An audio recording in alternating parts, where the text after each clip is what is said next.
Hello hi, ഞാൻ കാലിദോസി. എൻ്റെ കാലി ടോക്കി എന്ന എൻ്റെ യൂട്യൂബ് ചാനലിലേക്ക് എല്ലാവർക്കും സ്വാഗതം. അപ്പോൾ പുതുതായിട്ട് കാണുന്ന ആളുകളൊക്കെ ഒന്ന് സബ്സ്ക്രൈബ് ചെയ്യുക, ലൈക്കും കമൻറ്റുകളൊക്കെ ചെയ്യുക. അപ്പോൾ ഞാൻ പുതിയ ഒരു വീഡിയോ ആയിട്ടാണ് നിങ്ങളുടെ മുന്നിലേക്ക് എത്തിയിരിക്കുന്നത്. അത് ഒരു ഇൻഫർമേഷനാണ്. അപ്പോൾ എല്ലാവരും ആ ഇൻഫർമേഷൻ ഒന്ന് ശ്രദ്ധിക്കുക. ഇനി നമ്മൾ ഹോസ്പിറ്റലിലേക്ക് പോകുമ്പോൾ ഒന്ന് ഭയക്കേണ്ടതുണ്ട്. ജീവനോടെ നമ്മൾ ഹോസ്പിറ്റലിലേക്ക് പോയി കഴിഞ്ഞാൽ നിർജീവമായി തിരിച്ചു വരേണ്ട ഒരു ഗതികേടിലേക്കാണ് ഇപ്പോൾ നമ്മളെ ലോകം പോയിക്കൊണ്ടിരിക്കുന്നത്.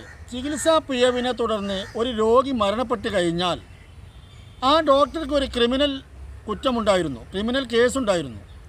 ആ നിയമം ഇപ്പം എടുത്തു മാറ്റിക്കൊണ്ട് ഒരു പുതിയ ഭേദഗതി വരുത്തി പാർലമെൻറ്റിൽ ഒരു ബില്ല് പാസ്സാക്കിയിരിക്കുന്നു. സുഹൃത്തുക്കളെ, നിങ്ങളൊന്ന് മനസ്സിലാക്കണം. ഈ ബില്ല് അവതരിപ്പിക്കുന്ന സമയത്ത് നമ്മുടെ പാർലമെൻറ്റിൽ ഇന്ത്യ സഖ്യത്തിൻ്റെ ഒരു മുന്നണി പോലും, ഒരു വ്യക്തി പോലും അവിടെ പാർലമെൻറ്റിൽ ഇല്ലാതെയാണ് തിടുക്കപ്പെട്ടുകൊണ്ട് ഈ ബില്ല് പാസ്സാക്കിയിരിക്കുന്നത്. തിടുക്കപ്പെട്ടുകൊണ്ട് ഈ ബില്ല് പാസ്സാക്കിയതിന് പിന്നിൽ എന്തോ ഒരു ഗൂഢലക്ഷ്യം ഉണ്ടെന്നാണ് നമുക്ക് മനസ്സിലാക്കാൻ സാധിക്കുന്നത്. ഒരു രോഗി ഹോസ്പിറ്റലിൽ നിന്നും ഡോക്ടറുടെ പിഴവ് മൂലം മരണപ്പെടുകയാണെങ്കിൽ ഇത് നമുക്ക് പരാതിപ്പെടാനോ ഒരു കേസ് കൊടുക്കാനോ ഒന്നിനും തന്നെ ഇനി നമുക്ക് അവകാശമില്ലാതായിരിക്കുകയാണ്. അതുകൊണ്ട് നമ്മുടെ ജീവൻ ഒരു വിലയുമില്ലാതെ ഈ നിയമത്തിൻ്റെ മറവിൽ ഒരു രോഗിയിലൂടെ പരീക്ഷണാടിസ്ഥാനത്തിൽ പരീക്ഷിക്കേണ്ട മരുന്നുകൾ കുത്തിവെച്ചുകൊണ്ട് പരീക്ഷണം നടത്താൻ ഈ ഡോക്ടർമാർക്ക് സാധിക്കും. പക്ഷേ ആ പരീക്ഷണം മൂലം രോഗി മരണപ്പെട്ടു പോയാൽ പിന്നെ ആരോടും ഇതിനെ പറഞ്ഞിട്ട് ഒരു കാര്യമില്ല. ഇത് പരാതിപ്പെടാൻ കഴിയാത്തൊരു സംഭവമാണ്. ആ ഒരു നിയമമാണ് ഇതിൻ്റെ നിയമമാണ് ഇപ്പോൾ പാസ്സാക്കിയത്.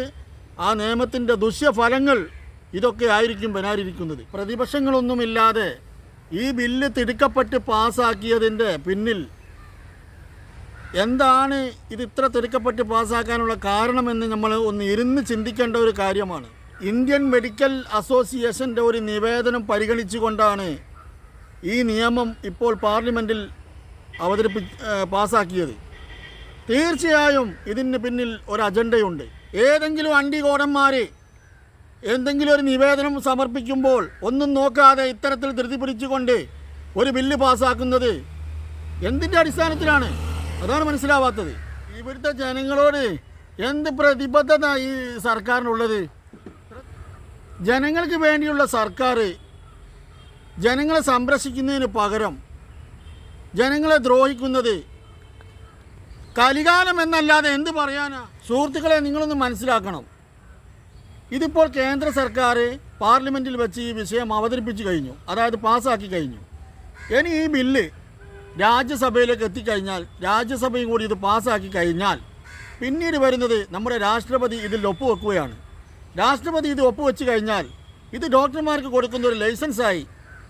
പിന്നെ എന്ത് വിചാരിച്ചാൽ നമ്മളൊക്കെ ഇനിയിപ്പോൾ ഹോസ്പിറ്റലിലേക്കൊക്കെ പോവുക? അല്ലേ തന്നെ നമ്മളൊരു ഹോസ്പിറ്റലിലേക്ക് പോകുമ്പോൾ വീട്ടിലുള്ള കാണുമോ, തിരിച്ച് വരുമോ, എൻ്റെ മകളെ എൻ്റെ മകനൊക്കെ കാണാൻ പറ്റുമോ എന്നൊക്കെയുള്ള ബേജാറ് വിഷമങ്ങളുമായിട്ടാണ് നമ്മൾ ഹോസ്പിറ്റലിലേക്ക് പോകാറുള്ളത്.